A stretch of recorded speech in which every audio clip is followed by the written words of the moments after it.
அவன் எப்படி வந்தேன், அவன் எப்படின்னு நம்முடைய வாழ்க்கையிலே பாதி நேரம் வீட்டிலே நாம் எப்படி முன்னேறுவது என்பதை விட அடுத்தவன் எப்படி முன்னேறான் என்று அடுத்தவனை பற்றி சிந்தித்து நம்முடைய வாழ்க்கையை கெடுத்துக் கொண்டிருக்கிறோம். நம்மளை பற்றி சிந்திங்க சார். நாம் எப்படி முன்னேறது, நாம் எப்படி உழைக்கிறது, நாம் எப்படி உயர்வடைகிறது, அப்படிப்பட்ட ஒரு சிந்தனை உருவாக்குவதற்கு எத்தனையோ நூல்கள் இருக்கு. படிங்க, புத்தகத்தை படிங்க, புத்தகத்தை வாங்குங்க. புத்தகம் வாங்குறதுக்கு ஆள் இல்லையே. நீங்கள் புத்தக கண்காட்சியில் பார்த்தீங்கன்னா புத்தகம் இருக்குது. சில பதிப்பாளர்கள் கேட்டால் புத்தகம் போடுறீங்களா, என்னென்ன போட்டால் விற்க மாட்டேங்குது, இப்படியே சொல்லுவாங்க, விற்க மாட்டேங்கிறாங்க. அப்போ என்ன அர்த்தம்? புத்தகம் வாங்குவோர் குறையலாமா? புத்தகம் வாங்குவோர் குறையக்கூடாது. புத்தகம் வாங்குவோர் அதிகமாக இருந்தால்தான், புத்தகம் படிப்போர் பெருகினால்தான் அந்த சமுதாயம் முன்னேறும். நல்ல நிலையில் வர வேண்டும் என்றால் புத்தகத்தை படிக்க வேண்டும். இந்த புத்தக கண்காட்சி உங்களுக்கு பெருசாக நடத்துறீங்களா? மாவட்டம் தோறும் நடத்துறீங்கல்ல, நடத்தணும். மாவட்டம் தோறும் நடத்தினா போதுமா? ஒவ்வொரு ஊர்லையும் நடக்கும். ஒவ்வொரு ஊர்லையும் விட நடத்த முடியாது. அதனால அரசாங்கத்திற்கு ஒரு கோரிக்கை வைக்கிறேன். என்ன தெரியுமா? ஒவ்வொரு ஊர்லையும் நூலகம் இருக்குல்ல, அந்த நூலக விழாவை நடத்துங்க. எங்கள் ஊரில் ஒரு நூலகம் இருக்கு. ஒரு நாளைக்கு 8 பேர் படிக்கல, ஒரு நாளைக்கு 8 பேர் படிக்கல. நூலகத்தை அடைத்த பிறகு அந்த வாசப்படியில் உட்காந்து 100 பேர் குடிக்கிறேன். நூலகத்தை அடைத்த பிறகு 100 பேர் குடிக்கிறார். ஆனால் 8 பேர் கூட புத்தகம் படிக்கவில்லை ஒரு ஊர்ல. அப்படின்னா அவனையெல்லாம் எப்படி மாத்துறது? புத்தகம் படிக்க வைக்க வேண்டுமா? புத்தகம் படிக்க வைத்தால் குற்றங்கள் குறையும். அதற்கு என்ன செய்யலாம்னு திட்டமிடும். அன்பான சமுதாயத்தை உருவாக்கணும். அன்பான சமுதாயத்தை உருவாக்கணும். ஒருத்தர் கலந்து பேசணும். வயநாடு இருக்க பெரியவர் ஒரு 4 பெரியவர் சொல்றதை கேட்கணும். அவங்க நல்லபடியாக சொல்லணும். நல்லபடியாக இருக்கணும், நீ இப்படி இப்படி வரணும், இப்படி இப்படி வந்தாதான் சரியாக வரும் அப்படின்னு அவங்களும் சொல்லுவாங்க. அதனால நான் என்ன சொல்றேன்னா, நல்லபடியாக வாழ வேண்டும் என்றால் பெரியவர்களுடைய ஒரு ஆலோசனை கேளுங்க. பெரியவர்கள் என்ன சொல்றாங்கன்னு கேளுங்க. அதை கேட்டு அதன்படி நடக்க முயற்சியுங்கள். அதுதான் வாழ்க்கைக்கு தேவை. இப்போ நான் ஒன்று கேட்குறேன். இப்போ ஒரு வீட்டுக்குள்ளே போகிறோம், ஒருத்தர் சந்திக்க போகிறோம். இந்த இருக்கிற நிலைமை ஒரு ஐயா கூப்பிடணும். வீட்டுக்குள்ளே 5 பேர் இருக்காங்க. 5 பேரும் நிமிர்ந்து பார்க்கறதே இல்லை. 5 பேரும் நிமிர்ந்து பார்க்கவே இல்லை. அப்ப ஆத்தா, புள்ள, தாத்தா, பாட்டி பார்த்துக்கணும். 5 பேர் கையில என்ன இருக்கு? புத்தகமா இருக்கு. 5 பேர் கையிலையும் புத்தகம் இல்லை. 5 பேர் கையிலையும் செல்போன் இருக்கு. தடவிக்கிட்டு 5 பேர் செல்போனை தடவினா யார் பதில் சொல்றது? யார் பதில் சொல்றது? ஆள் பதில் சொல்றது. வீட்டில் போய் கேட்டால் பதிலே கிடைக்கல. அப்போ என்ன செய்யலாம்? செல்போனை தடை செய்யலாமா? விஞ்ஞானத்தினுடைய வளர்ச்சிக்கான ஒரு எடுத்துக்காட்டு செல்போன். அதை தடை செய்யலாமா? அப்போ அதை எப்படி பயன்படுத்துவது, எப்போது பயன்படுத்துவது என்பது நமக்கு தெரிய வேண்டாமா? அப்படி புரிந்து கொண்டால் வாழ்க்கையை சரியாக்க முடியும். அப்போ புரிந்து கொள்ள என்ன? அம்மா மகன் அந்த உறவு நல்லா வரும். முதல்ல குழந்தையை வளர்க்கும் போதே ஈகடிக்க செம்மதியாள், எறும்பு அடிக்க செம்மதியாள். அந்த குழந்தையை அப்படி போட்டு வளர்த்தா. தாய் எப்படி வளர்த்தா? 10 பிள்ளைய வளர்த்தா. பசி இல்லாமல் 10 குழந்தைய வளர்த்தா. சாப்பாடு போட்டு உருட்டி கொடுத்தா.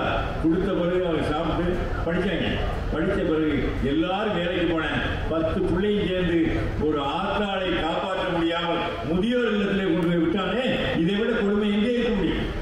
அப்ப அந்த அன்பான சமுதாயம் எங்க போச்சு? அந்த சமுதாயம் எப்படி மாறிச்சு? நாளைக்கு நாம் அப்படி வரணும், நாம் இப்படி வரணும், இத்தனை லட்ச ரூபா சம்பாதிக்கணும், இத்தனை வீடு கட்டணும், இத்தனை பேராசை. மனிதன் பேராசைக்கு ஆட்படும் போது சொந்த சொத்து எல்லாத்தையும் தூக்கி எறிங்க. அந்த தாய் என்ன ஒரே ஒரு தாயை பற்றி சொல்லுங்க. கஷ்டப்பட்டு பிள்ளைய வளர்த்தா, படிக்க வச்சா, ஏழை படிக்க வச்சா, பெரிய படிப்பு படித்தேன் பரவாயில்ல. மாதம் அவனுக்கு ஹாஸ்டல் ஃபீஸ் அனுப்பினான், லேட்டாக அனுப்பினான். அவன் ஒவ்வொரு தடவையோட ஹாஸ்டல் வரணும் அவமானப்படுத்தி அதை வாங்கினாங்க, லேட்டாக அனுப்பினான். ஆனால் பையன் நல்லா படித்தேன்னு கோல்டு மெடலிஸ்ட். அந்த அவனுக்கு பாராட்டு விழா நடத்தினார்கள். இதை போல மேடையிலே அந்த மேடைக்கு பையன் வந்தேன், பாராட்டு விழாவுக்கு வந்தேன், அவங்க அம்மாட்ட சொல்லிட்டு தான் வந்தேன். ஆனால் என் மேடைக்கு வந்தேன். வந்த உடனே அந்த பையனை பற்றி பேசும்பொழுது புதுசாக சொன்னார், பையன் மிக ஏழை குடும்பத்தை சார்ந்தவன், கஷ்டப்பட்டு படித்தேன், இன்றைக்கு நம்முடைய கல்லூரியிலேயே முதல் மாணாக்கனாக வந்திருக்கிறான். அவனுக்கு சொந்தக்காரர்கள் வேண்டியவர்கள் யாராவது இங்கே வந்திருந்தால் தயவு செய்து மேடைக்கு வரவினார். அப்போ அவங்க அம்மா கடைசியில் உட்கார்ந்துருந்தால் வெட்கப்பட்டு, எனக்கு ஏழை வெட்கப்பட்டு உட்கார்ந்தா, இல்லை யாராவது வந்தால் வாங்கணும்னா அந்த அம்மா எங்கே செஞ்சாங்க. உடனே வாங்கம்மா நீங்கள் வாங்கிங்க, மேடை கூப்பிட்டாங்க. மேடையை கூப்பிட்டு உங்கள் பையன் அருமையாக படிக்கிற கல்லூரிக்கே பெரிய பெருமையை எடுத்து வந்துட்டேன், நீங்கள் எவ்வளோ கஷ்டப்பட்டு அவனை படிக்க வச்சுட்டே, ஒரு 2 வார்த்தை பேசுங்க, உங்கள் பையன் இவ்வளவு பெரிய பரிசு வாங்கியிருக்கேன், 2 வார்த்தை பேசுங்கள் என்று சொன்ன உடனே அந்த அம்மா சொன்னாங்க, எனக்கு மைக்கில் பேசி பழக்கம் இல்லைங்க, பேச தெரியாது எனக்கு சாமி, இல்லை உங்கள் உணர்வை சொல்லுங்க, எப்படி படித்தேன். ஐயா, என் மகன் என்னை இந்த விழாவுக்கே கூப்பிடல, ஏன்னா அவனுக்கு சரியான நேரத்தில் நான் பணம் அனுப்புகிறேன், ஒவ்வொரு மாதமும் திட்டு வாங்கியிருக்கேன், நீ தெரியல வெளியே போட்டு திட்டு வாங்கியிருக்கேன். அப்போலாம் என்னை திட்டிட்டு இப்போ அவ்வளோ பெரிய பரிசு வாங்கும்போது என்னை கூப்பிடாம விட்டேன், ஏன்னா நான் லேட்டாக பணம் அனுப்புனேன், ஆனால் எப்படி பணம் அனுப்புனேன்னு மட்டும் நீங்கள் தெரிஞ்சுக்க அப்படின்னா ஆச்சரியப்பட்டு ஒரு மாலையை பார்க்க ஆரம்பிச்சோன்னே சொன்னால், மாதந்தோறும் ரத்த வங்கியிலே போய் ரத்தத்தை விற்று நான் அவனுக்கு பணம் அளிக்கிறேன், அதனால் தான் தாமதமானது. சார், ரத்தத்தை பாலாக்கி பிள்ளையை வளர்த்த தாயை பார்த்திருக்கிறோம், ரத்தத்தை விற்று ஒரு பிள்ளையை வளர்த்திருக்கிறாள் என்றால் அவ்வளவுதா தாய். அந்த தாயை எப்படி கவனிக்கணும்? அந்த தாய் என்பது சாதாரணமானதா? அந்த தாயை கொண்டு முதியோர் விட எப்படி மனசு வந்துச்சு? அந்த தாயை கவனிப்பதோடு உனக்கு என்ன? முதியோர் ரத்தனோட விட்டீங்க விடலாமா? அந்த காரணம் நினைக்குமா? அந்த அன்பு இல்லாத மனதிலே அன்பு, பாசம், பற்று. தாயை சிறந்த கோயில் இல்லைன்னு சொல்லிக் கொடுத்தானே, மாதா பிதா குரு தெய்வம். வேணா இப்போ எனக்கு சமஸ்கிருதம் தெரியும்னு சொல்லணும்ல. மாத்ரு தேவபவ, பித்ரு தேவபவ, ஆச்சாரிய தேவபவ, அதிதி தேவபவ. பிற்காலத்தில் நான் ஒழுங்காக வாழ்ந்துருவேங்கிறதுக்காக சொல்கிறேன். இந்த மாதிரி சமஸ்கிருதம் படிச்சு எதுக்காக அது சொல்லியிருக்கா இல்லையா? எப்படியோ மாதா வளர்த்துட்டான், கொண்டு சேர்த்துட்டான், நல்லா வளர்த்தேன் பையன். இப்போ மாதாவும் உண்மையை சொல்லிட்டான், ரத்தத்தை விட்டு. அவன் இனிமேல் என்ன பண்ணணும்? அந்த தாயை காப்பாற்றணும். அந்த தாயை காப்பாற்ற வேண்டிய சூழ்நிலை அவனுக்கு உண்டு. அதை அவன் சரியாக செய்ய வேண்டும் என்பதை மட்டும். அதே நேரத்தில் சில பேர் ஆதரிக்கிறீங்க, ஆதரிச்சுட்டு போங்க. அவரை காதல் சில நேரம் கண்ணமாக இருக்கு. ஒரு பண்ணையாடு, அந்த பண்ணையாடு பையன் கல்லூரியில் படிக்கிறேன். அவன் ஒரு பொண்ணை காதலிக்கிறேன். காதலிச்சோடனே அந்த பொண்ணுக்கு தன்னுடைய வீரப்பிரலாம சொல்கிறேன். அப்போ அவங்க அப்பா ஊர்லேருந்து எல்லாம் கொண்டாந்து பையனுக்கு கொடுத்துட்டு போகிறாரு. ஆனால் யாருக்கிட்டையும் அறிமுகப்படுத்த மாட்டேன் அப்பாவை. ஏன்னா அவர் பாடாவதியாக வருவார், கொடுத்துட்டு போகிறாரு. அப்போ காதல் கேட்குறாரு, இந்த வந்துட்டு மாதமாக வந்துட்டு போகிறாரு, அவர் யாருன்னு. எங்கள் பண்ணையில் வேலை பார்க்குறவன் யாரு? எங்கள் பண்ணையிலே வேலை பார்க்கிறவன் என்று தந்தையை சொல்லக்கூடிய அளவுக்கு காதல் கண்ணை மறைக்கிறது என்றால் அந்த காதலால் என்ன பயன்? பாடம் படித்து நிமிர்ந்த விழி, தன்னை பட்டு தெரித்தது மானன் விழி. அவள் ஆடை திருத்துகின்றாள், இவன் 1000 ஏடு திருப்பும் என்றால் பாரதிதாசன் எழுதினாரே. அது வல்லவா காதல்? அதே உண்மை காதல். நீ போலி காதல் பேரு பந்தாப்பு காதல். அந்த பந்தா காதல்னால இன்றைக்கு பல பிரச்சனைகள் நடந்து கொண்டு இருக்கிறது. நீங்கள் அன்றைக்கி பத்திரிகையை பார்த்தோம்னா நம்ம நாட்டில் என்னென்ன திட்டங்கள் வருது, என்னென்ன வருது அப்படின்னு பத்திரிகையை பார்ப்போம். பத்திரிகையை பார்த்தோம்னா சந்தோஷப்படும். இப்போ பத்திரிகையை படிக்கவே ஆளக்கணுமே. பத்திரிகை படிக்கிறீங்கன்னா 3 சீட்டில் நாங்கள் போவோம். நான் பத்திரிகை எல்லா பத்திரிகையும் வாங்கினேன். இன்னைக்கு வரைக்கும் எங்கள் வீட்டுக்கு வாங்க, பாசம்பரங்களாக இந்த புத்தக கண்காட்சியில் பேசுவதற்கு எல்லா தகுதியும் உடையவன் என்பதற்கு ஒரே ஒரு செய்தி என்ன தெரியுமா? 65 ஆண்டுகளாக நான் இலக்கிய விழா நடத்திக்கிட்டேன் எங்கள் ஊரில். அப்போ எங்கள் வீட்டுக்கு பாசம்பரம் வர்றாரு. அதனால பெரிய சிந்தனையாளர். வந்தோடனே வீட்டுக்குள்ளே வரல, முன்காலில் நின்றுட்டாரு. நின்றுட்டு கூட வந்து காங்கிரஸ் காமிக்கிறாரு. என் வீட்டில் அவர் வந்தபோது எனக்கு 10,000 புத்தகம் இருந்துச்சு. எத்தனை புத்தகம்? 10,000 புத்தகங்கள் வைத்திருக்கிறேன் என்பதை உங்களுக்கு தெரிவித்துக் கொள்கிறேன். என் சொந்த பணத்திலே வாங்கிய புத்தகங்கள். சொந்த பணத்தில் வாங்கி புத்தகங்கள். இந்த மாதிரி புத்தக கண்காட்சியில் தந்த புத்தகங்கள் 10,000 புத்தகம். இப்போ இந்த ஆண்டு 15,000 புத்தகம் வச்சுருக்கேன். 5,000 புத்தகம் கொடுத்தீங்கன்னா ₹1 விட செலவே பண்ணுறது நானும் என்னுடைய மனைவி. கிடைக்கிற காசு மிஞ்சிற காசு பூரா புத்தகம் தான் வாங்குறோம். ஏன்னா நமக்கும் பயன்படும், நமக்கு பிற்காலத்திலே மற்றவர்களுக்கும் பயன்படுது. எவ்விடத்தில் 15,000 புத்தகம் வச்சுருக்கேன். அவர் கேட்டார், ஏடா இவன் அதுதான் அவர் பேசுகிறாரு இவர் எவ்வளோ படிக்கிறார். ஓகே, நீங்கள்லாம் ஒரு பத்திரிக்கையாவது விலைக்கு வாங்கி படிக்கிறீங்க, ஒரு பத்திரிக்கையாவது விலைக்கு வாங்கி படிக்கிறீங்களான்னு கேட்டார். பத்திரிக்கை விலைக்கு வாங்கி படிப்பவர்கள் இருக்கிறோமா? சரி, விலைக்கு வாங்குறீங்க, படிப்பதில் போடுறாங்கல்ல, படிங்க. நான் அப்போலாம் ஒரு ஆர்வம் பாருங்க. நான் உட்காந்து பார்க்கலையே எங்கேயோ பத்திரிக்கை படிக்கிறேன்னு வச்சுக்கலேன், கொஞ்சம் பக்கத்தில் வந்து உட்காங்க, என் பக்கத்தில் இப்படி படிக்கிறேன், தலையை நீட்டுறேன். தலையை நீட்டிட்டு அண்ணே அந்த நடுப்பக்கத்தில் தாங்கண்ணா, சரி நடுப்பக்கத்தை கட்டி கொடுப்பேன். அப்புறம் இந்த பக்கம் வந்துட்டாங்க, அண்ணே அந்த 2ஆம் பக்கத்தில் கட்டிட்டாங்க, 2ஆம் பக்கத்தை கட்டி கொடுப்பேன், 2ஆவது படிப்பேன். அப்போ ஆர்வம் இருந்தது படிக்க வேண்டும் என்று. இப்பொழுது நான் என்ன பத்திரிகை படித்தாலும் இது எவனும் பார்க்குறேன். ஏன்னா சினிமா செய்தி வருதா, சினிமா செய்தி வருதா, இல்லைன்னா இன்னைக்கு என்ன கொலை நடந்துச்சு, இன்னைக்கு என்ன நடந்துச்சு, இன்னைக்கு என்ன கொடுமை நடந்துச்சு, இந்த நாட்டில் என்ன கொடுமைகள் நடக்கிறது என்று பார்ப்பதற்கு தான் ஆளுநரை தவிர பத்திரிகைகளை வாங்கி ஒழுங்காக. இப்போ எல்லா பத்திரிகையிலையும் விமர்சனம் வருது, புத்தக விமர்சனம் பாருங்க. அத்தனை பத்திரிகையிலையும் தினமணி, தினமலர், தினத்தந்தி, தமிழ் ஹிந்து, தமிழிசை ஹிந்துன்னு ஒரு பத்திரிகை, அது இப்படி எல்லா பத்திரிகையும், தினகரன், அத்தனை பத்திரிகையிலையும் புத்தக விமர்சனம் வருது. அதுக்காண்டியே பாருங்க, இந்த புத்தக கண்காட்சியில் இருக்க நீங்கள் இனிமேல் அதற்காக புத்தக விமர்சனத்தை பாருங்க. பார்த்துட்டு நான் உடனே அந்த பதிப்பகத்துக்கு ஃபோன் பண்ணுவேன், எனக்கு அந்த புத்தகத்தை அனுப்பி வைங்க. அனுப்புவாங்க, உடனே நம்ம பணம் அனுப்பிடுது. எதுக்காக சொல்கிறேன், புத்தகம் படிக்கணுங்கிற ஆர்வம் வர வர வேறு சிந்தனைகள் வராது என்பதற்காக இந்த செய்தியை சொல்ல வந்தேன். புத்தகம் படிங்க.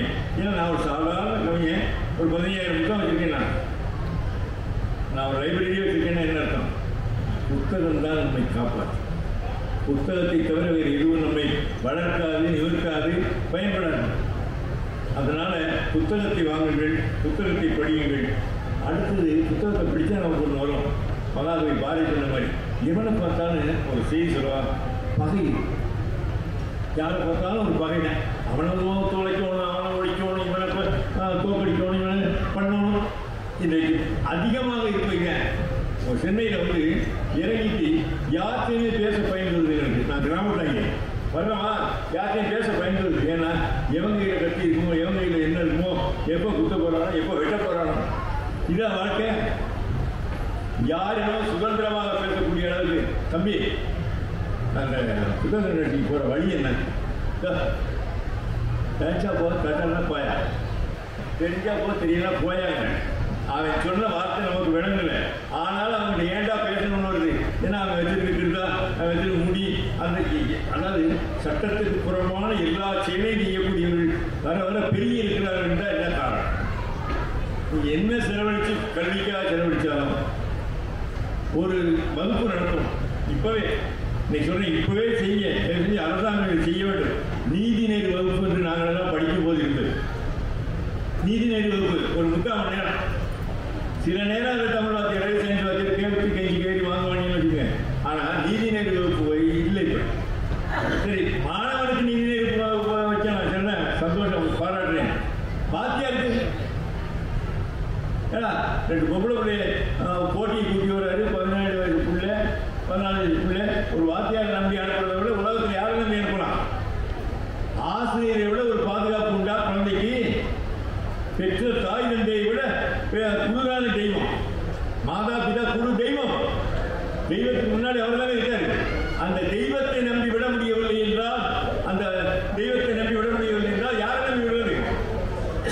பள்ளிக்கூடத்தில் அனுப்புறான். பெண்கள் வந்து இருக்கலாம், பெண்களையே ஆசிரியராக போடுங்க. என்ன காரணம்? ஏன் ஆணாக இருக்கிற ஆசிரியர் நடத்த மாட்டாரா? அவருக்கு அந்த பண்பாடு கிடையாதா?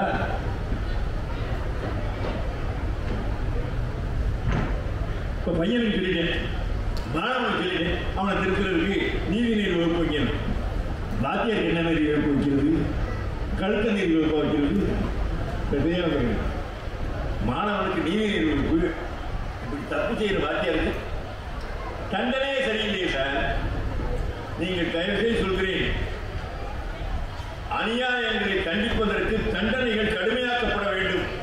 இன்னைக்கு சொல்கிறேன், தண்டனை கடுமையாக இல்லாத காரணத்தினால்தான் தவறுகள் மறைந்து கொண்டிருக்கிறது. நீங்க நாம புத்தகத்தை வச்சு திருத்துறது அப்புறம் திருத்திக்குவோம். புத்தகத்தை வச்சு திருத்துறது, அவர் மனப்பக்குவம் உண்டாக்குறது, அதெல்லாம் நாளாகும், கொஞ்ச நாள். ஏன்னா அவன் குடியினாலதான் கெட்டு போச்சு, மதுவால குடிச்சவரா போச்சு, மதுக்கடைகளை மூடினால். சரி, மதுக்கடையை மூடிட்டா குடிக்கிற நினைச்சு வைக்கலாம்.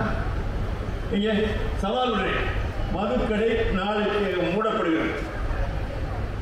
இனிமே மதுக்கடையே கிடையாது. குடிக்கிற நிறுத்திடுவேனா?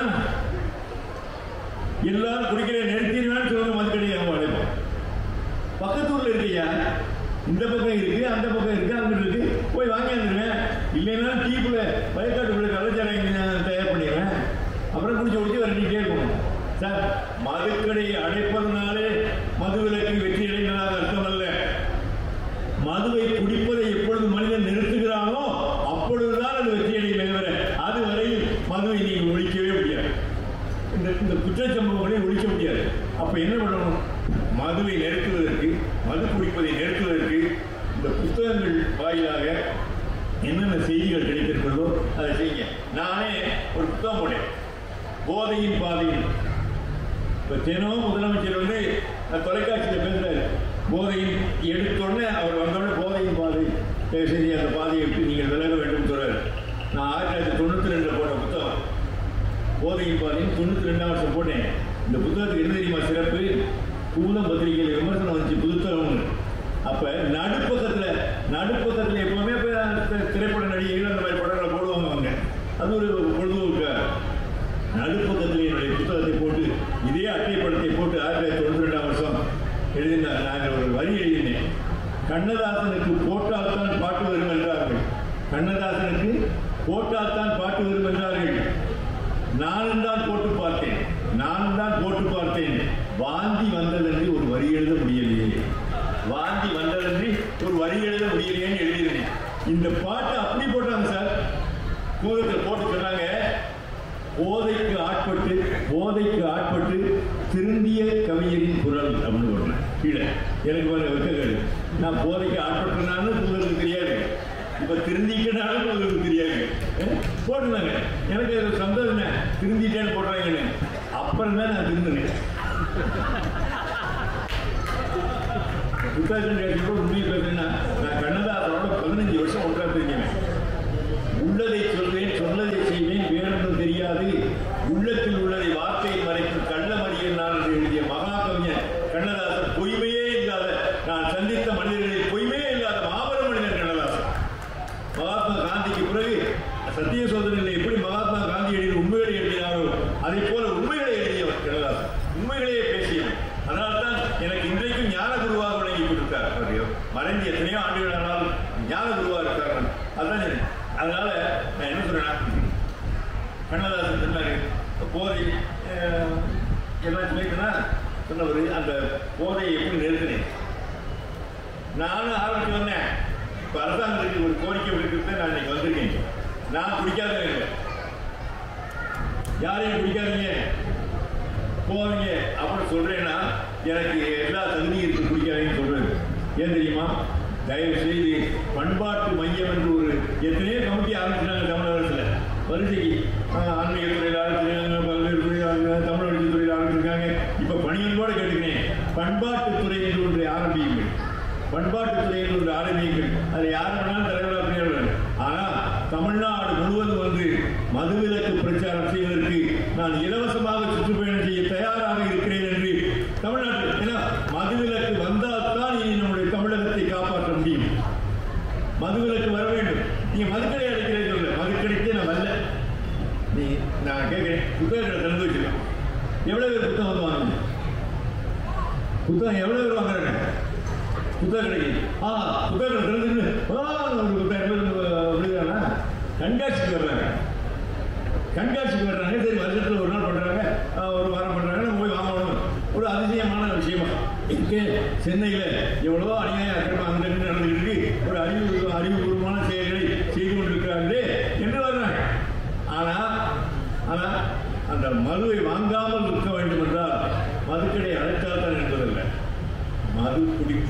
வருகிற தீமைகளை சொல்ல வேண்டும்.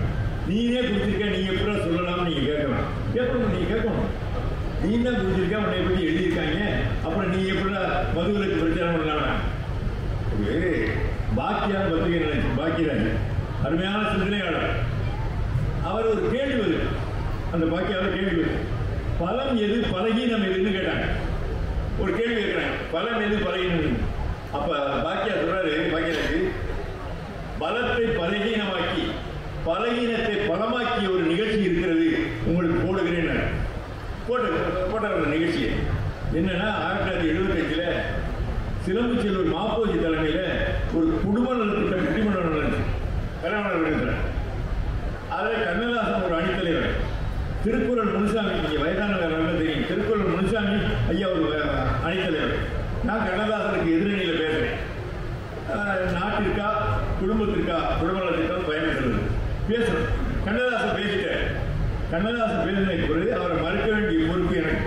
என்னுடைய குருநாதர் கண்ணதாசன், நல்லா நினைவில் வச்சுங்க, என்னுடைய குருநாதர் கண்ணதாசன் ஆனால் மிகப்பெரிய ஜனநாயகவாதி.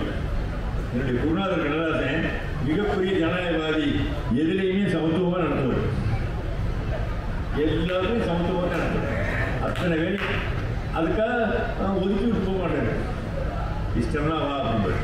அப்போ கூட கட்டாயம்லாம் பண்ண மாட்டார். ரொம்ப நல்ல பண்ண முடியாது ஜனநாயகவாதி, எல்லாரும் மதிப்பார். நீ வா போகணும்னு தனியாக பேசினா கூட கடையில் எழுதுவோம், நீங்கள் வாங்க போகணும்னு எழுதுவார். மரியாதை எழுதக்கூடியவர், மரியாதை கொடுப்பார். அவர் ஆவேசமாக பேசினார். சமுதாயத்துக்கு தான் ஆய்வு பேசிட்டு வந்து உட்கார்ந்து அருணாபன் நீ வாங்க ஒன்று மாப்போச்சு கூப்பிட்டாரு. மாப்போச்சு கூப்பிட்டு நான் போனேன். நடுவர்களே, நான் என்னுடைய குடும்ப நலத்திட்ட பிரச்சனையெல்லாம் சொல்லிட்டு, நடுவர்களே, இந்த பட்டிமன்றத்தினுடைய கொள்கை நல்லா ஞாபகம், இந்த பட்டிமன்றத்தினுடைய கொள்கை 2 குழந்தைக்கு மேல் பெறக்கூடாது என்பதுதான். இந்த குடும்ப நலத்திட்டத்தினுடைய கொள்கை 2 குழந்தைக்கு மேல் பெறக்கூடாது என்பதுதான். 15 குழந்தை பெற்ற கண்ணதாசன் எப்படி பேசலாம்? இதில் கண்ணதாசனுக்கு எப்படி தகுதி இருக்கிறது? 15 குழந்தை பெற்றிருக்காரு. அவர் பேசலாமா? அவர் பேசக்கூடாது. எனவே இந்த அடுத்த வாய்ப்பு நான் தெளிவாக போயினேன். அடுத்த வாய்ப்பு அவருக்கு நீங்கள் கொடுக்கக்கூடாது என்பதை தெரிவித்துக் கொள்கிறேன். வந்து உட்கார்ந்துட்டேன். உட்கார்ந்தோன்னே கண்ணதாசன் வச்சு அந்த வாய்ப்பு வந்தார். ஜாலியான சார் பாக்கியாவில் அப்படி எழுதியிருக்காரு தானே. நான் வாய்ப்பு வர்றேன். நான் திருவிளையாடலில் நாகேஸ்வர் இல்லை நான் எங்க பேசி முடிஞ்சு வச்சு எனக்கு எல்லாம் முடிஞ்சு வச்சு ஆளை விட இருக்குங்க. ஏன்னா அவர் ஏதாவது கண்ணாமண்ணான்னு கேள்வி வச்சு நம்ம பதில் சொல்லுறது என்ன அசிங்கமாக போயிடும். ஏன்னா அவர் அறிவாளி, நமக்கு அவ்வளோ பத்தாது. அதனால இல்லை நான் பேசிட்டேன், நீ வா மைக்குனர். மைக் வந்தேன்.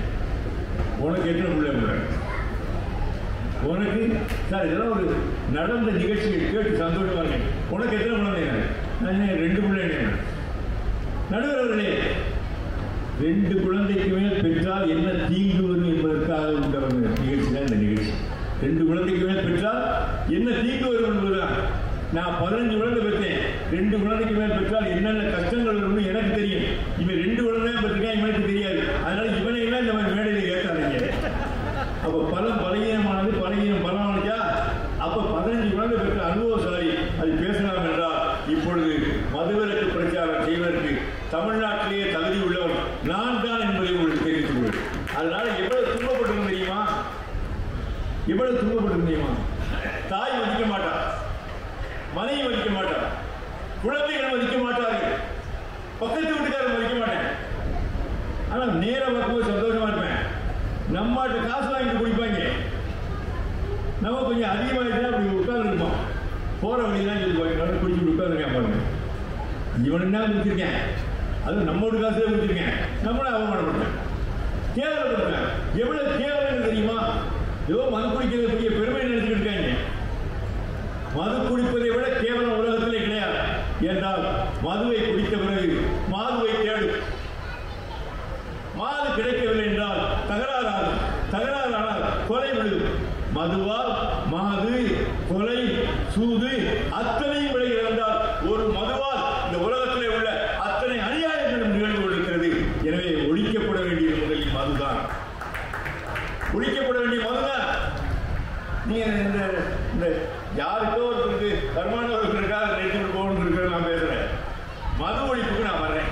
என்னென்ன துன்பப்பட்டேன்னு சொல்றேன். இந்த புத்தகத்தில் எல்லாம் எழுதியிருக்கேன். கோதை என்பது புத்தகம் மறுபதிப்பு போடுறதுக்கு என்ற வசதி பத்தல புத்தகத்தில் எழுதி சொல்றேன். போடுறேன்னு போட மாட்டேன்ட்டார். மறுபடியும் போட போறேன். வசதி பார்த்தீங்கன்னா என்ன சாப்பாடுக்கு வழி இல்லாமல் இருக்கிறேன். சரி இதுக்கு செலவழிக்கணுமா அப்படின்னு யோசிப்பேன். இப்போ நல்ல நேரம் வந்துருச்சு. ஏன்னா இந்த தமிழ்நாட்டில் தமிழ்நாட்டை தலைநிமிர்ந்து நடைபெற வைக்க வேண்டும் என்றால், தமிழ்நாட்டை தலைநிமிர்ந்து நடைபெற வைக்க வேண்டும் என்றால் 2 விஷயத்திலிருந்து மாற்ற வேண்டும். ஒன்று, எப்போ பார்த்தாலும் செல்போன் பார்த்துக்கிட்டே இருக்கவே மாற்றணும். தடையிட்டே இருக்காங்க செல்போனை எந்த நேரம் புரிஞ்சுதல். மகாகவி பாரதி சொன்னார், பெண்களே நீ தலைநிமிர்ந்து நிமிர்ந்த நன்னடையும் நேர் கொண்ட பார்வையும் உனக்கு வேண்டும் என்றாலே நான் சொல்றேன், உனக்கு எந்த பிரச்சனையும் வராது. கராத்தே பழகு. பெண்கள் அத்தனை பேரும் கராத்தே பழக வேண்டும். செல்போனை தடவிக்கிட்டே திறந்து விடுங்க. நீங்க குனிஞ்ச தலையோட போனா எவனும் பார்க்க மாட்டேன், நமக்கு ஒரு பாதுகாப்பு நினைக்கிறீங்க, வேண்டாம். அந்த தலைவிக்கிட்டே பாருங்க. ஆனால் அந்த தடவுறது என்ன தெரியுமா, கம்பனுக்கு பிறகு இப்போதான் அந்த தடவுற வேலை இங்கே வருது. கம்பன் அம்மா இடத்துல தடவுனா ஐயா, ராவணன் சாக கிடக்க ராமபுரானுடைய அம்பு போனிச்சு இங்க ராவனுடைய இதயத்தில் போய் குத்திடுச்சு. குத்தினோன்னா கம்பர் எழுதுறாரு, வெள்ளருக்கும் ஜடைமுடியான் வெற்படுத்த திருமேனி மேலும் கீழும் எள்ளிருக்கும் இடமின்றி உயிரிருக்கும் இடம் நாடு இடைத்தவாறே கண்ணிருக்கும் மலர்ந்த ஜானகி மனசிறையில் கறந்த காதல் உள் இருக்கும் என தடவி உள் இருக்கும் என உள்புகுந்து தடவியதோ ஒருவன் வாழ்வு. அந்த அம்பு இருக்கே, அம்பு எப்போ 1000 வருஷத்துக்கு முன்னாடியே தடவிச்சு. அவனுடைய இதயத்தை தடவிச்சா. ஏன் அங்கே தீய எண்ணம் இருக்கிறதா என்று ஆய்வு செய்வதற்கு. இவர்கள் ஆய்வு செய்யத்தான் தடவுறாங்க. என்ன வரும் நெட்ல, என்ன வரும் கூகுளில், என்ன வரும் அதில் வேண்டியதில்லை. அதில் தீமைகளை ஒழிக்க வேண்டும் என்றால் பேசுவதற்கு பயன்படுத்துங்கள், அலுவலகத்துக்கு பயன்படுத்துங்க, அதோட விடுங்க. எந்த நேரமும் அதிலே இருந்து டாக்டர் சொல்லிட்டாரு, கண்ணு கெட்டு போயிடும், கண்ணு கெட்டு போயிடும். பார்த்துக்கிட்டே இருந்தீங்கன்னா கண்ணு கெட்டு போயிருக்காரு. அப்புறம் ரத்தம் ஏதோ வெடிச்சு ரத்த சிதி வரும். சதா செல்போனை பார்த்துக்கிட்டா. அப்போ நம்முடைய ஆரோக்கியம் வேண்டாமா? நான் வாழ்வதற்கு தானே வந்திருக்கோம். 100 வயது வாழ வேண்டாமா? இறைவன் நமக்கு தந்த வயது 100. அதுக்கு இடையிலே ஏன் சாகணும்? தயவு செஞ்சு வந்திருக்கிறவர்கள் அந்த சிவராம் இருக்காரு, அவர் சொல்றாரு கேளுங்க. யூடியூப்ல சொல்றாரு, நிறைய சொல்றாரு. 100 வயது வாழணுங்கிற ஒரு முடிவெடுங்க. 100 வயது வாழணும்னு முடிவெடுத்தாச்சுன்னா என்னென்ன செய்யும்னு சொல்றேன். நான் சொல்றேன், நான் 100 வயது வாழ்றேன். இன்னைக்கு சொல்றேன், என்னையா சோகமா இருக்கிய? 100 வயது வாழ்றணும்னு சந்தோஷமா கைதட்டி விடாத சோகமா இருக்கீங்க. என்னுடைய மனைவியுடைய கவனிக்கும், என்னுடைய மனைவியுடைய கவனிக்கும். நான் 100 வயது கொண்டாட விட மாட்டாங்க என்னை. ஏன்னா நடக்க சொல்றது பச்சை பிள்ளை மாதிரி என்னை நடக்க சொல்றது, ஓட சொல்றது, வர சொல்றது, அரைச்சாப்பிடுறது, ஈச்சாப்பிடுறது. எதையாவது இந்த சிவராமன் ஏதாவது சொல்லிட்டாருன்னா சித்தப்படுறது, சிவராமன் சொன்னால் உடனே கலக்கிறது, அதை தர்றது, குடிக்கிறது, இப்படியே சொல்லி அருமையான இன்னைக்கு 40 வயசு பையன் மாதிரி நடத்துக்கிறேன். என்ன காரணம்? 100 வயது வரணுங்கிறது பெரிய ஆச்சரியம் இல்லை சார். 100 வயது என்பது சாதாரணம். 2 விஷயம், சிரிச்சுக்கிட்டே இருக்கு. தயவு செஞ்சு சிரிங்க. என்னத்தை கொண்டு போயிட்டேன், என்ன போச்சு, எதற்காக உம்மன் இருக்கணும்? யாரை பார்த்தாலும் சிரிங்க சார். யாரையா அருமையா அதுக்காக 24 மணி நேரம் தெரிஞ்சுக்கிட்டே இருந்தீங்கன்னா பக்கத்து வீட்டுக்காரங்க நேற்று வரைக்கும் நல்லா தான் இருந்தேன், இப்போ சிரிச்சுக்கிட்டே இருக்காங்க, லூஸ் பைய வந்து நம்ம இருக்கு. அந்த பார்க்கிறவங்களை பார்ப்பேன். சிரியா அப்படி சிரிங்க, உங்களுக்கு நல்ல பேர் வந்துடும். சிரியா சிரிச்சா என்ன தப்பு? சிரிப்பதன் மூலமாக மனம் வளர்ச்சி அடைகிறது. இன்னைக்கு மனம் வளர்ச்சி அடைகிறது. சிரிக்க வேணும், அடுத்தவனோட பார்க்கணும். பகையே கிடையாது, எவனோடையும் பகை இல்லைங்க. பகையே கிடையாது சார். இந்த உலகத்தில் நமக்கு பகையே கிடையாது. ஏனென்றால் தெய்வத்தை நம்புகிறவர்களுக்கு சொல்றேன், நமக்கு தெய்வம் இருக்கு. தெய்வம் நமக்கு துணை பாப்பா, ஒரு தீங்கு வர மாட்டாது பாப்பா. சின்ன பிள்ளைக்கு சொன்னானே பாரதி, அது நமக்கு வேண்டாமா? தெய்வம் நமக்கு துணை பாப்பா, ஒரு தீங்கு வர மாட்டாது பாப்பா. எடுத்துங்களே. இல்லை தெய்வத்தை நம்பாத விடா, யாராவது ஒருத்தர் பேரை சொல்லி அவர் நமக்கு துணை, ஏன்னா எந்த தீங்கும் வராது. ரைட், சரி, தீங்கு வராது. அந்த பெரியார் சொன்னது கேட்டாலும் நமக்கு தீங்கு வராது. நான் வந்து சுயமரியாதையோட வாழ முடியும், வாழல. அதனால எப்படி இருந்தாலும் 100 வயது இன்னைக்கு எழுதி வச்சுங்க. இன்னைக்கு வந்தவங்க யாராவது நான் லிஸ்ட் எடுத்துக்கிறேன் வேணாலும் மனசில். 100 வயது நீங்கள் இருக்க வேண்டும். 100 வயது இருக்க வேண்டும் என்றால் சிரித்துக் கொண்டே இருக்க வேண்டும். 100 வயது இருக்க வேண்டும் என்றால் மற்றவனை பற்றி சிந்திக்கப்படாது. 100 வயது இருக்கணும்னா கவலைப்படக்கூடாது. 100 வயது இருக்கணும் டென்ஷன் ஆகக்கூடாது. ஒரு பஸ் இன்னைக்கு அந்த நம்பரை சொல்லி அந்த பஸ் போயிடுச்சான்னு ஒரு அம்மா கேட்குது. அவர் 10 நிமிஷம் ஆச்சு போயிட்டாரு. 10 நிமிஷம் ஆச்சா? ஏன்னா பஸ் தானே போச்சு, உயிரா போச்சு. 10 நிமிஷம் ஆச்சா? நடந்து போ. புதன்கிழமை நடக்க முடியாதா? நாங்கள்லாம் பழனிக்கே நடக்கிறோம் சார். காரைக்குடியிலிருந்து 160 கிலோமீட்டருக்கு காவடியை தூக்கி நடந்து வரும். நடக்க முடியாது. இதுக்கே டென்ஷன் ஆகிற. எதுக்கு எடுத்தாலும் டென்ஷன். ஆஃபீஸ்க்கு போனோம்னாக்க அங்கே மேனேஜர் படுத்துகிற பாடு, அது அவங்க படுத்துகிற பாடு, இவன் படுத்துகிற பாடு, படாத பாடுபடுறேன் அப்படின்னு பேசுறானே. எதுக்க? மற்றவனை பற்றி சிந்திக்காதீர்கள். தெய்வம் நமக்கு துணை பார்ப்பா. அடுத்தது ஒன்னே ஒன்று, நமக்கு இது போதும் என்று நினைக்க வேண்டும். நமக்கு இது போதும் என்று நினைங்கள். இது போதும் நினைச்சாச்சுன்னா 100 பேர் இன்னைக்கு சொல்லி வைக்கிறேன். இது போதும் நினைச்சிட்டீங்கன்னா எந்த கவலையும் கிடையாது. நம்ம கிடைச்சே போதும் சார். இப்போ எனக்கு 200 ஏக்கர் கிராமம், என்னடா டூப்பூர் டிவிக்காரங்க நினைச்சிருப்பாரு. 200 ஏக்கர் கிராமம் அத்தனையும் தூத்துக்குடி சண்முகங்கிற ஒரு கம்யூனிஸ்டால போச்சு, இழந்துட்டான். எல்லாத்தையும் இழந்துட்டான். இழந்த பிறகு எழுந்திருக்கிறோம், நினைவில் வைத்துக் கொள்ளுங்கள். அத்தனையும் இழந்த பிறகு நான் என்னுடைய தம்பிகள் எல்லாம் எழுந்திருக்கிறோம் என்றால் தன்னம்பிக்கையோடு வாழ்ந்தோம். எந்த சொத்தை பற்றி வர மூதாதைகளுக்கு சொத்தே போச்சு. ஆனாலும் படித்து எழுதி நான் உலக நாடுகள் 11 நாடு போயிட்டு இருக்கேன். இன்னும் ஓப்பனாக சொன்னேன். ஈவன் என்கிட்ட 6 வருஷம் பேசுகிறேன்.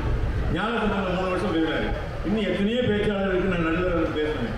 அப்போ நான் வரும்போது இத்தனை டிவி கிடையாது. நான் செல்வாக்க இருக்கும்போது புதிய டிவி போட்டேன். இப்போ கொஞ்சம் மெகா டிவி நாங்கள்லாம் உயிரோடு இருக்கும் காமிச்சிருக்காங்க. மெகா டிவியில் வெள்ளிக்கிழமை ஞாயிற்றுக்கிழமையில் ஒரு பட்டிமன்றம் போட்டுருக்காங்க. எதுக்காக சொன்னேன்?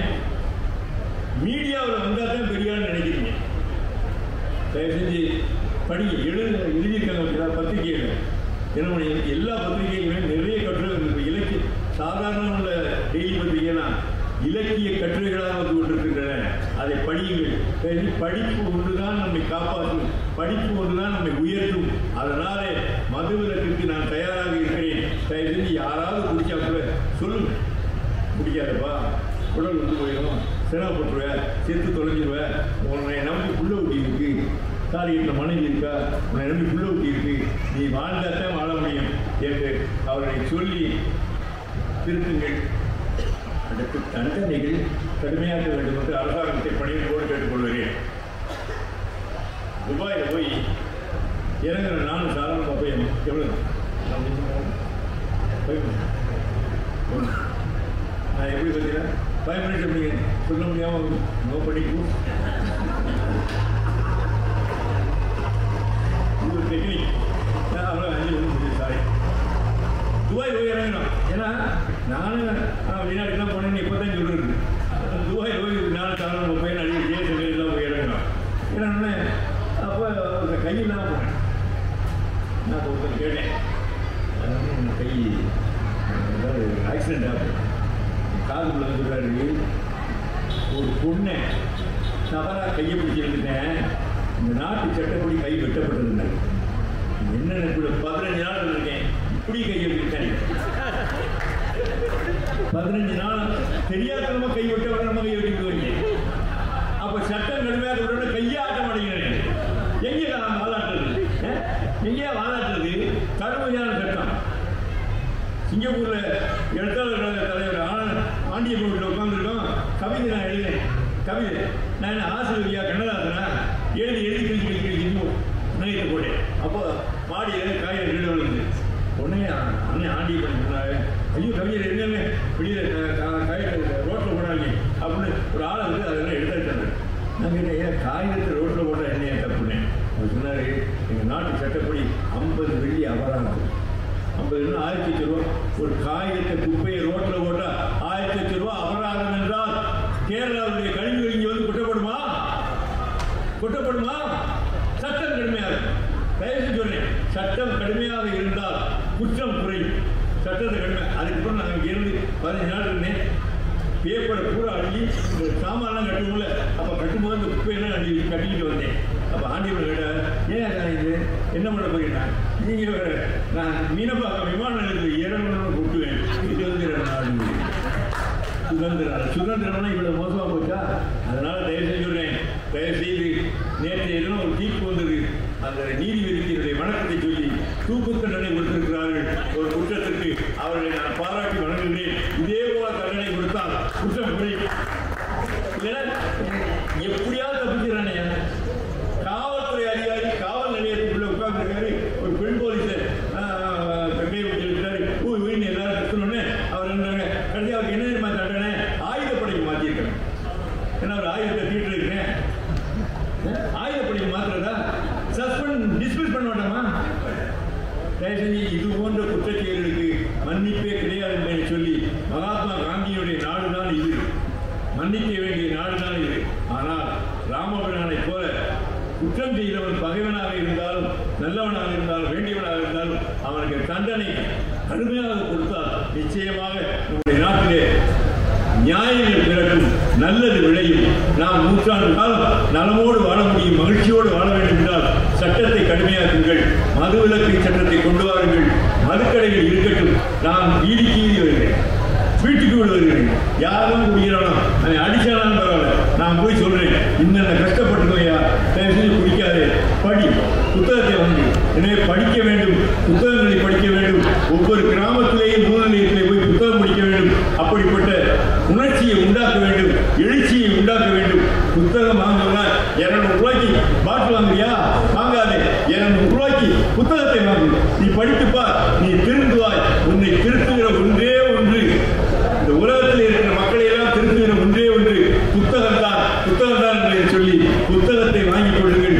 நம்முடைய வீட்டை புத்தகமாக மாற்றுவோம், புத்தகமாக மாற்றுவோம், மகிழ்ச்சியோடு வாழ்வோம். 100 ஆண்டு காலம் வாழ்வதற்கு மதுவை தொலைத்து தலைமுழுவோம் என்று சொல்லி வாய்ப்பளித்த பெருமக்களுக்கு நன்றி பாராட்டி விடைபெறுகிறேன்.